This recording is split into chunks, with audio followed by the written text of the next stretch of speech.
You are listening to ESG News and Views from the Conference Board.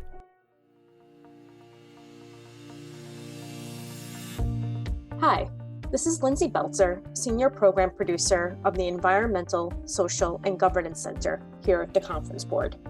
The ESG Center focuses on helping companies find and fulfill their evolving role in society by providing timely and trusted insights for what's ahead in the areas of corporate governance, sustainability, and corporate citizenship. While the devastation of Hurricane Ian is not yet known, it will surely go down as one of the strongest hurricanes to hit Florida. Thousands of homes and businesses are still without power, hospitals are urgently repairing damage, and in hard-hit places of southwestern Florida, some schools have shuttered indefinitely, leaving families anxious for word on when and how their children can get back to classrooms. Today, we may try and capture some hope and optimism as we're talking about how companies can best utilize their resources in relief and recovery efforts.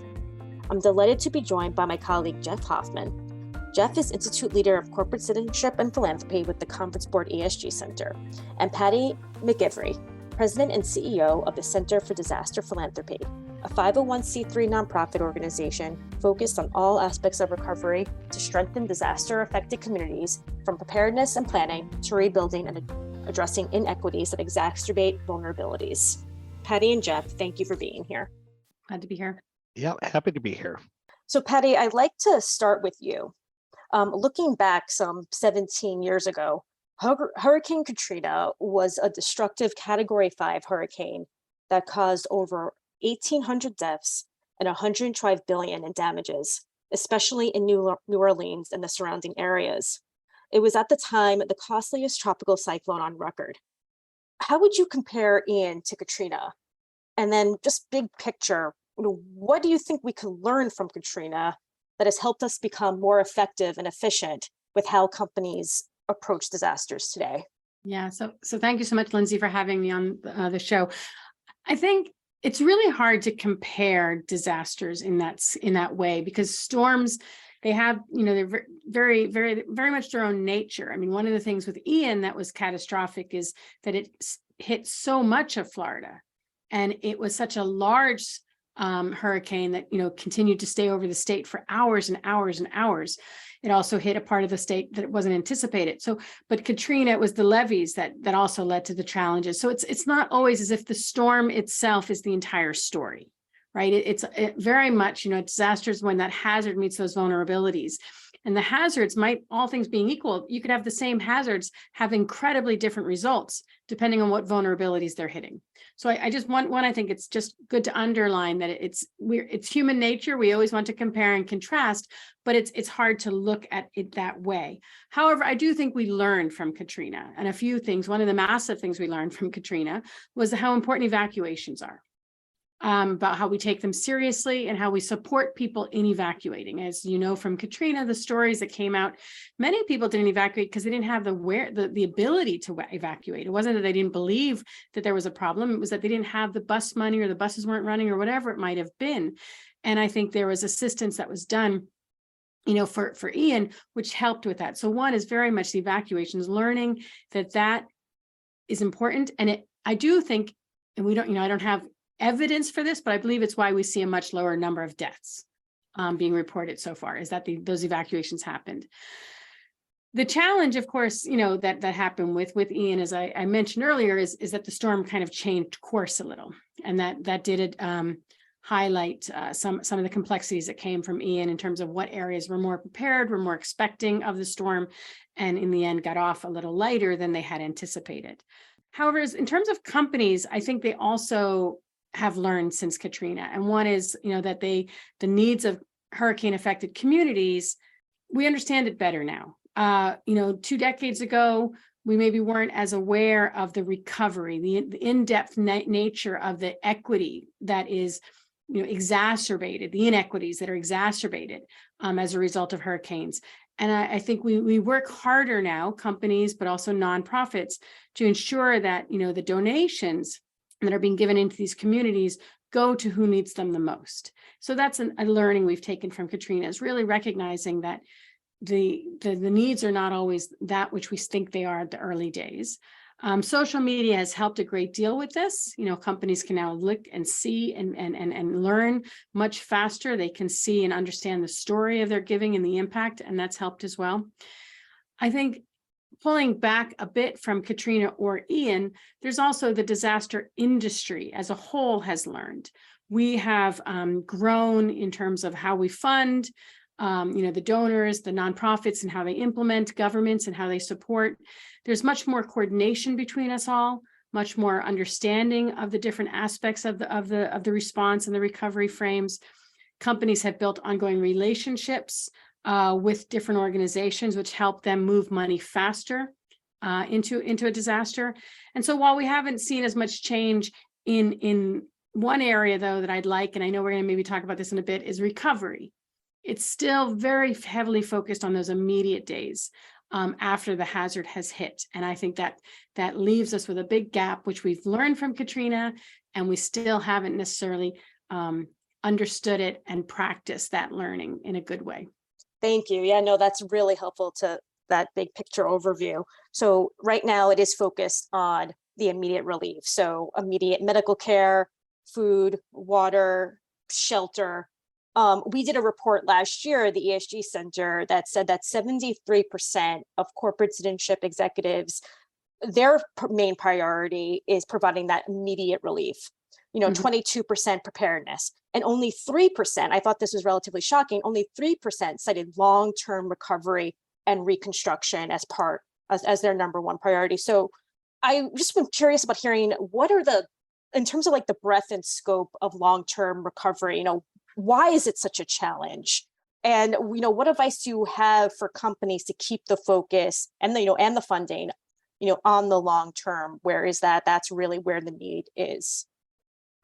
This is such a hard one because it so speaks to why people give, right? They give for proximity, they give for scale, they give because the media is telling them to give. And many of us, we want to be seen to be giving. There's a certain level of, endorphin release we get from being empathetic and helpful to our neighbors, right? And to people we care about. And so that it's how do we break away from that mindset of, how do I ensure that what I'm doing, how I'm helping is seen and is valuable? And so that is the biggest challenge. I mean, we have, the immediate response still receives the largest amount of funding by far. Now, one could question, do they still have enough? In some places they do, some places they don't, right? So I get that. I get that it's like, well, but how can you put money in recovery when there's still immediate response needs? The challenge is what does the community itself need? What are they asking for? And immediate response is often what we as experts from all of our years and decades of experience know you need. You need a warm meal, you need a blanket, you need plastic sheeting maybe for the roof that's gone. And so we bring those in and we spend a lot of money and energy on that. Meanwhile, the community is saying, well, hold on a minute. That warm meal, it's not going to fix my roof. That blanket isn't going to give me a new car that got washed away. My children's school and what's happening there isn't going to be fixed through the plastic sheeting. So we allow ourselves to walk away from that time because we're like, well, we've given, isn't everything sorted? And that's a hard tension because communities need so much after that first few days. And some of it is horribly unsexy. Helping them understand how to fill in a FEMA form, helping them understand, their insurance claims and the rights. These are things that, oh yeah, we gave to help everybody understand their insurance. It doesn't play out as well in your newsletter, right? But it's critically important. And what I'm hoping from, the 2+ years of COVID is that we can all put ourselves in the shoes of those affected people a bit more and say, actually, I didn't need what my neighbor needed. I needed what I needed. And I needed a long-term mental health support, or I needed economic support, or I needed childcare, or I needed something entirely different than what was being handed out, in terms of here's some masks and here's the vaccine, but I needed more than that. Right. And I think that's where we need to remind people, and companies are people, step back. What actually made the most difference for you when you were in the middle of a disaster? and look at recovery in a different way. Look at exploring it in that way. I mean, the next few years, Lindsay, they're pivotal. We are going to have more disasters. We are going to have, the pace and scale of disasters are already increasing. We've seen, Ian was only a week and a half after Fiona. I mean, this is just really devastating. They're coming fast after each other. Their scale is going to be increasing. There's devastating effects occurring. And so with climate change, with all the other things that are occurring, social injustices, all the things we've drawn attention to over the years, we know that communities are going to fall further behind.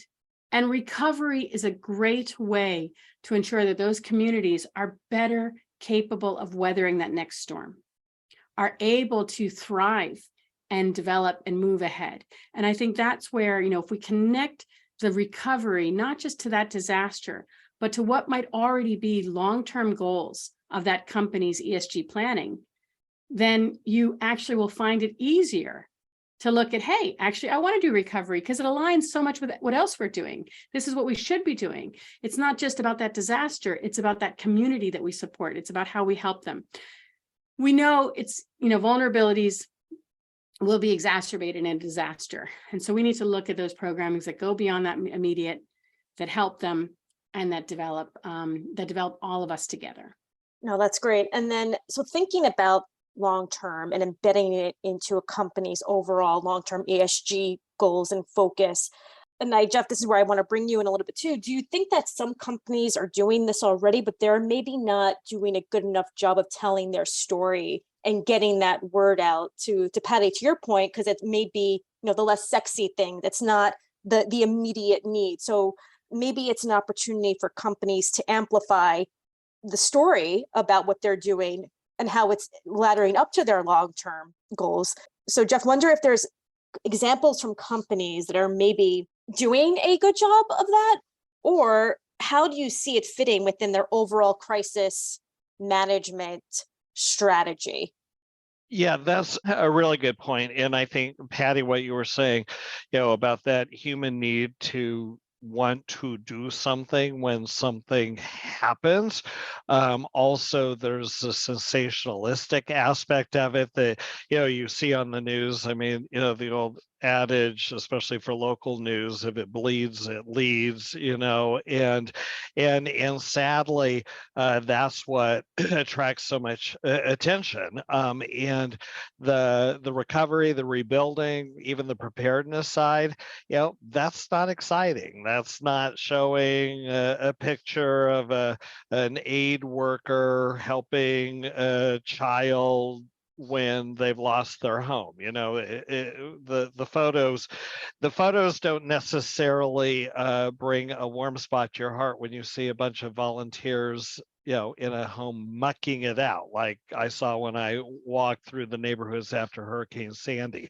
It's a totally different feeling. And I think that's where, especially in the corporate arena, we've really been doing a lot as far as how do you put more business processes in your disaster philanthropy, because before it'd be, oh my goodness, we saw this on the news and this is horrible. We have to do something. You make the $1 million obligatory contribution to the Red Cross and you call it a day. And even though the Red Cross does amazing work, that's just one piece of the pie that happens in that early time. And that's why I think preparedness, and going back to your initial question, Lindsay, when you were looking at, comparing and contrasting Katrina, I think we are better at preparing. We still don't put the investment in preparing, but I think we're smarter about it. But then to your specific question about how we're integrating disaster work with our business processes is how it ties into a company's entire crisis management program. Companies spend a lot of time and a lot of money putting together plans around business continuity and business resumption. And if those principles then are also taken to how you look at disaster relief, how do you keep operations going? If you look at it individually, how do you keep those people with a roof over their head and food. But again, that's the short term. But then, the recovery and moving on and keeping things going. And a lot of companies today are putting together a disaster matrix, a decision matrix that breaks it down actually quite quite in a smart way, where you categorize what the occurrence is. You look at it like, is it, at a major site in the community where it's directly affecting both your business and your employees, or it could be tier 2, where it's affecting a number of your employees, but probably is not having a significant impact on the business. And then also looking at, are the things that the employees are concerned about. We see this, especially with a lot of disasters around the world, where people might have family in an area, but the company really doesn't have any presence, or where there's really just no impact to the company. And then looking at that and how the company can utilize their core competencies as far as their external disaster areas, and whether it's the products that they create and how they use them. It could be a telecommunications company that's making sure that communication is taking place between emergency workers and EOCs, emergency operations centers, and how that all ties in and work. And then it's a matter of how you make the decisions. And a lot of companies now actually have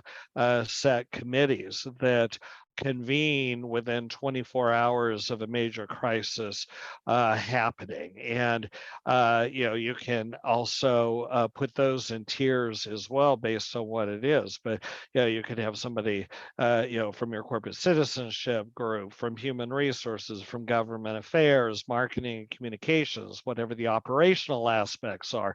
Legal always has to be a part of these decisions. So it's become, I would say, much more scientific with how a company is now responding. But what we still are not seeing is the long-term commitment to rebuilding of a community. There were some communities when, or actually our conference board, Corporate Citizenship Leadership Council, went down to New Orleans just 3 or 4 months after Katrina hit.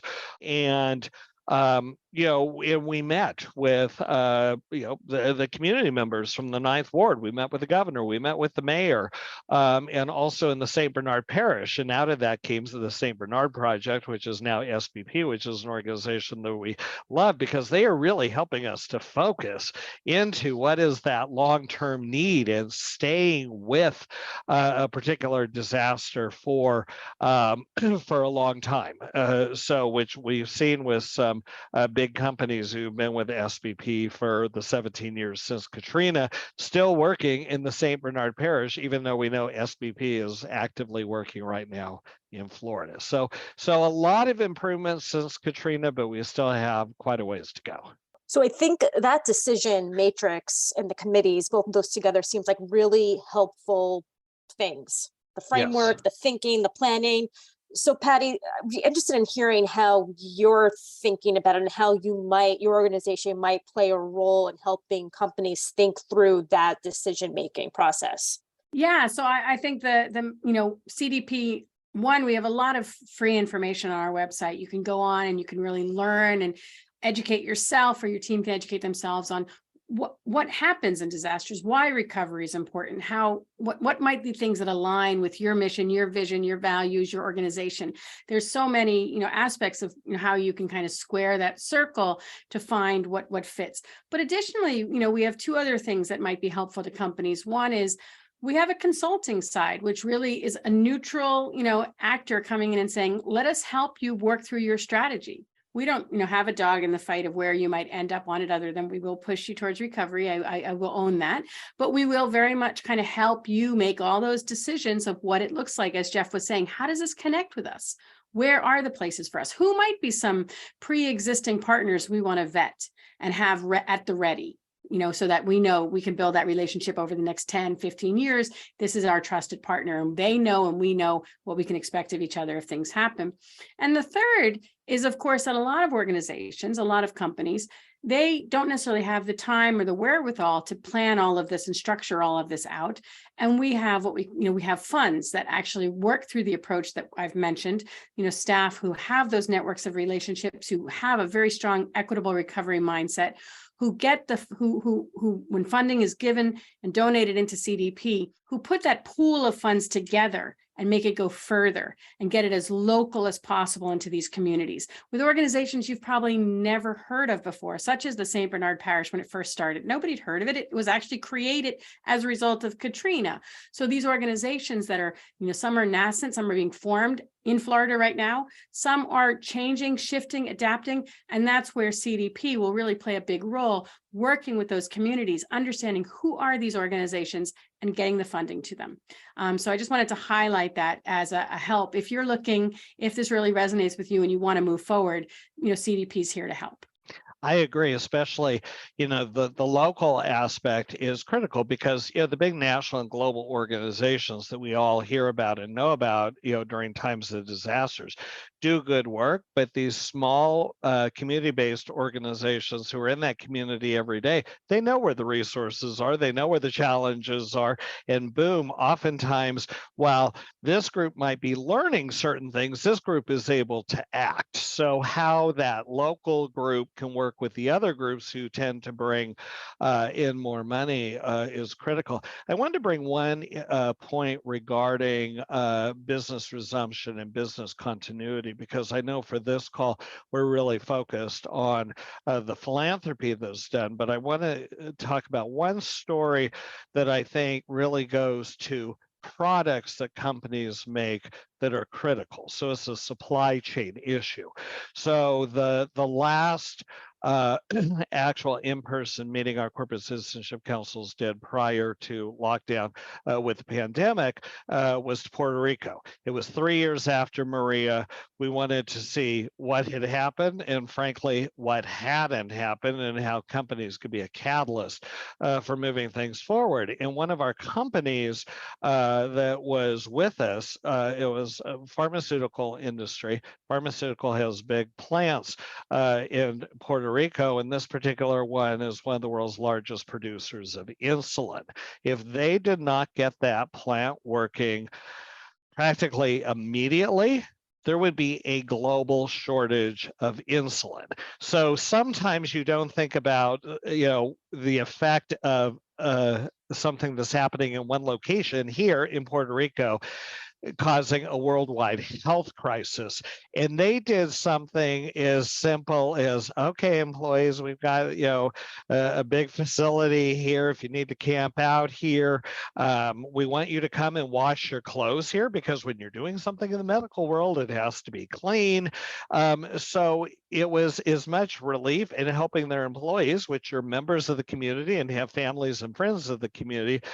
But business resumption for them, even though it might sound self-serving, in this case, no, they are providing something that is critical from a health standpoint for the world. And that's where I think when we think about these things more holistically, we'll have better outcomes.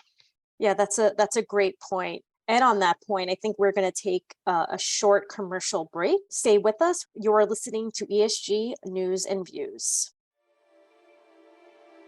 As you and your company monitor the volatile and uncertain economy, the award-winning forecast team at the Conference Board predicts a downturn by the end of 2022.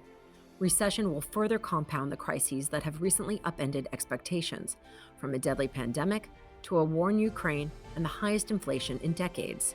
Yet, unprecedented crises also present unforeseen opportunities if you have a trusted, proven navigator by your side. With that in mind, and as the Conference Board has always done, we are providing you with daily, timely, and relevant content that will guide the business community through the economic storm. These trusted insights are being gathered on our website and are available to help your company master the challenges.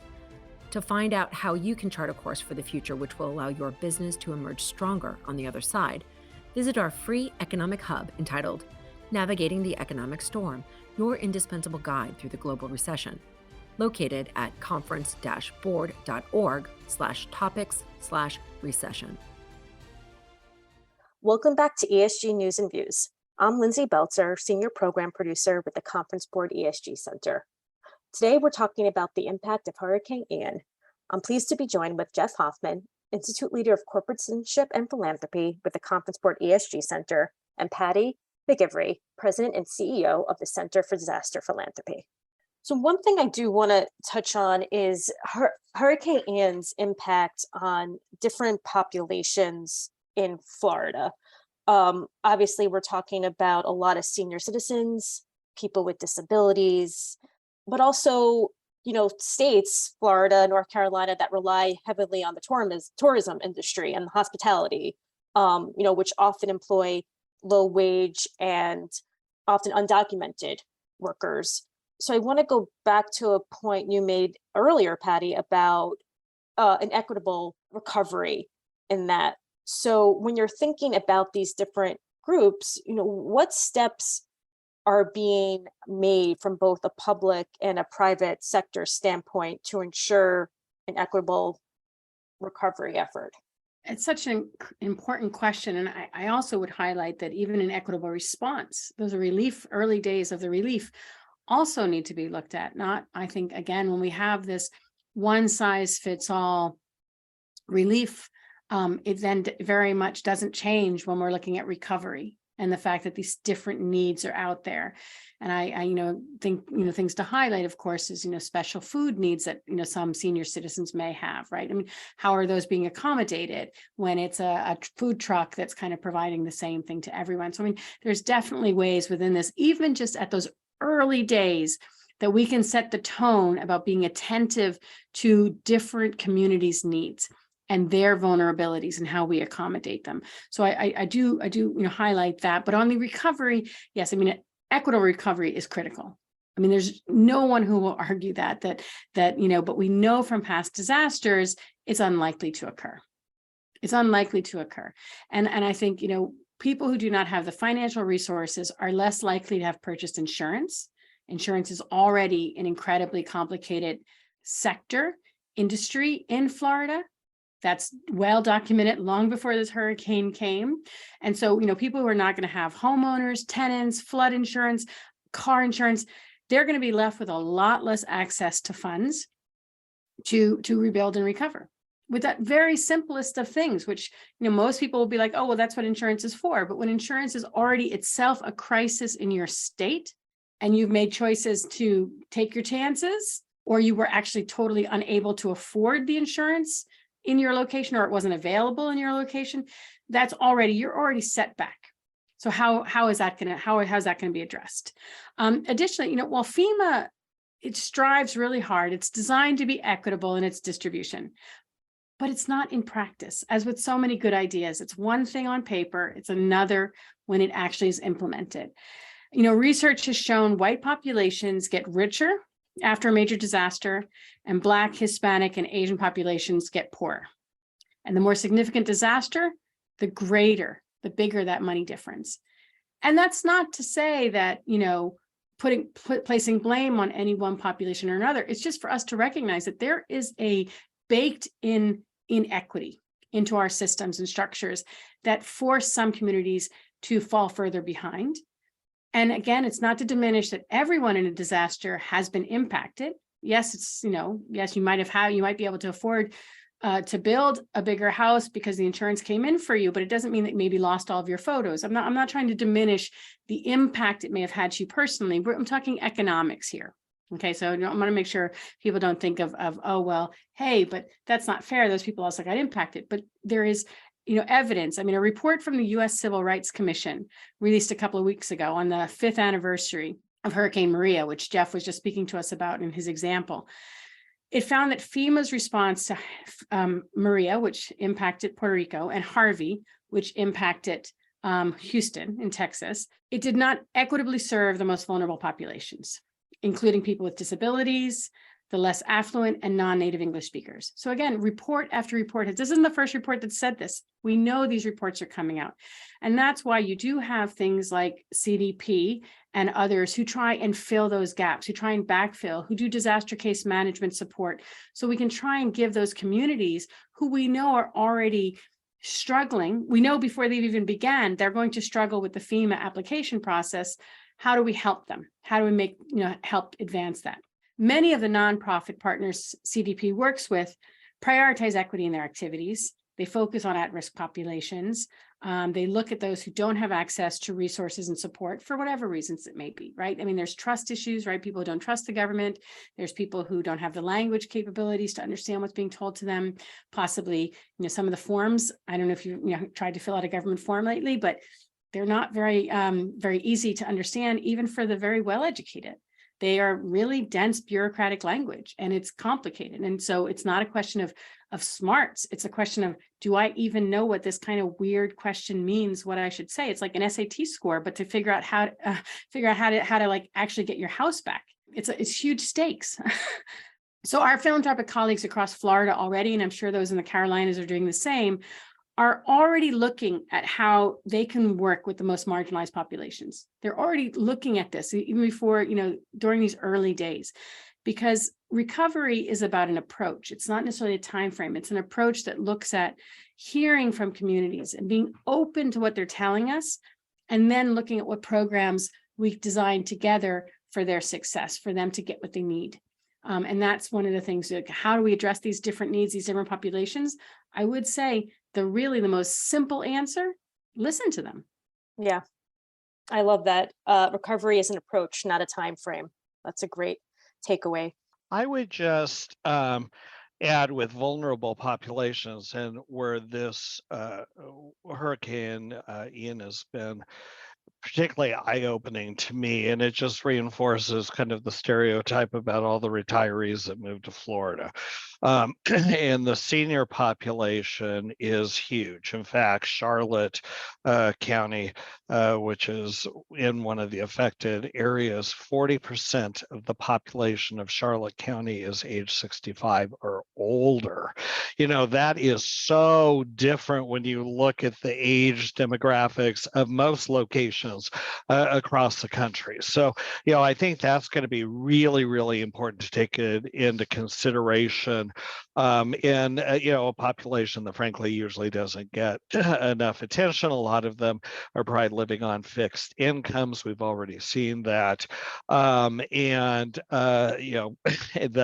The rebuilding process, obviously, when you are older and trying to put your life back together is that much more complicated. I wanted to add something else on the approach to recovery, which has been interesting from what I've read the past few days, but things in general that we talk about with climate change, and as where we live.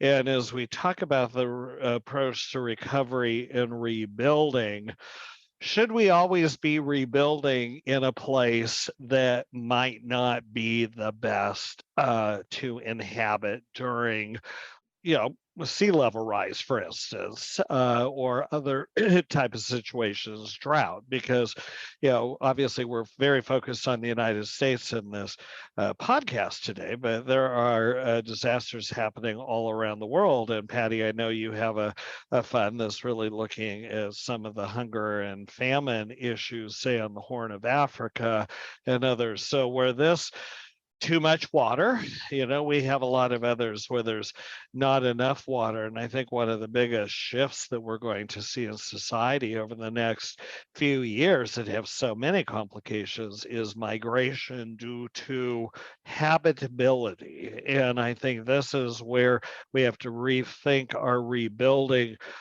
in disasters. Does it make sense to rebuild in these certain really low-lying places? And that's a hard thing. I mean, if you've spent your whole life there and that's where it is, but to be uprooted. But when you look at these maps and 30 years from now, 50 years from now, it's going to be a problem. That's not that long in a time frame. So just also another lens to look through is future habitability, of the spot that is under consideration. And Jeff, so I mean, you just touched though on the third rail of so much of humanitarian or disaster recovery work is the political aspect, right? I mean, this is a lot of it's political will to create those spaces for these communities to move, to create those incentives, to openly speak about what the challenges are, and and that's very difficult, as we know too well in this country. Very much gets played out in through filters of partisanism, and climate change doesn't really care which party you vote for, right? It's coming. And so that's where we have to figure out, how do we move beyond some of these challenges that we're facing, that we know are arriving, and find solutions that are actually for the good of all the people we're serving, the affected communities, people we know will be affected in the future. And that's, I mean, actually collaboration and collective advocacy on where these risks lie and how we can prepare communities, but also mitigate these risks and mitigate their vulnerabilities. I mean, that's critically important as well. I would definitely say, I mean, that's not necessarily, my space as a responder and recovery actor, but it's a space that needs to be looked at if we want to actually, kind of make my job less, right? I mean, that's a space where, we all want to, I think all humanitarian development workers and humanitarians always say, like, we'd love to not have to be needed. Right. So when it comes to coordination and collaboration, clearly there's always lots of different parties involved in disaster relief and recovery. We'll leave on this. Like, what advice do you have for the business community to maybe ensure that their partnerships are more efficient and effective? Can I take this? I have lived this firsthand. I think the best advice I can give is listen and learn on where you can add value versus be in the way. Don't get in the way, step out of the way, because there are people, there are first responders, there are people who are trained to do this work. And as much as, we all love our employee volunteers who want to do something immediately, I'm always telling them, it's like, I'm going to get in the car and I'm going to drive there. It's like, don't. It's like, wait until they need, unaffiliated volunteers, as they're called, who have not been trained. And I think as far as companies, working with your nonprofit partners, working with your employees who are on the ground, who are seeing firsthand, except for that pressure to be able to say, we're doing something right now and we care, is best to take a deep breath and see how we can help the best, because it is so easy for companies to get in a way. It is so easy for companies to want to do things that actually can provide more harm. And I'll just give one really funny story, as funny as it can be, because with the big Haiti earthquake many years ago, the company I was working for, the head of the retail division, called me and said, I have a warehouse full of sweatshirts and I can get them on a plane and get them to Haiti right there. And I started laughing and I said, no way. And he said, well, did you wake up on the wrong side of the bed? I go, no, why would we want to send sweatshirts to Haiti, where I think the low today is 88 and the high is going to be 102? And of course, he burst out laughing and he goes, oh my God, I didn't think about that. And I go, that's why you have to call me first. So, again, it's like having those filters, because there are people who want to do good. They just don't realize what sending product means, if it's taking resources away from things that really need to get there. And it's the same way when people want to donate their old clothes. It's like, step back, think. Oftentimes those things are more of a challenge than they are a value add. I just can't, I just want to underline everything Jeff said. It's just so critical for people to listen to the experts on the ground. And I think, if you really want to have a strong volunteer program, plan beforehand. Don't think about it on the day. What is your plan in advance? What are the skills you're actually going to be able to bring? And what companion funding are you giving to ensure that your staff are onboarded correctly, oriented to what they're getting into, and the organization's able to handle the influx that you're going to send them. So I just think there's a lot that for me comes from, if that's one of the ways you want to be giving through in-kind or volunteerism, plan well in advance and be open to those conversations where the organization tells you, actually, we love that you want to send this to us, but that's not good here, or it's not enough, or it's too much, or whatever it may be, because it really drains resources from what is needed. And I think people never want to actually think, I've created a problem in my hope, in my assistance, in my desire to help. And so very rarely will nonprofits say, please don't, but we have to get better about that message. Please don't. We appreciate it, but cash is better. It allows us to be flexible to what's needed on the ground. It allows us to actually even change our mind, because we're listening to the community, in between when you wrote the check and when we cashed the check. Things changed. It's fluidity. It doesn't set it as a solid, this is what we will do. Cash allows us to be a lot more nimble. Right. No, great points. And with that, we are at time, but I want to thank you, Patty, so much, and Jeff, for this really informative conversation. Thank you all for listening to ESG News and Views. You can learn more about the Center of Disaster Philanthropy by visiting their website at disasterphilanthropy.org. You can find the related links to their resources and to resources from the conference board at the landing page for this podcast. Thank you so much, and take care. This has been ESG News and Views from the Conference Board.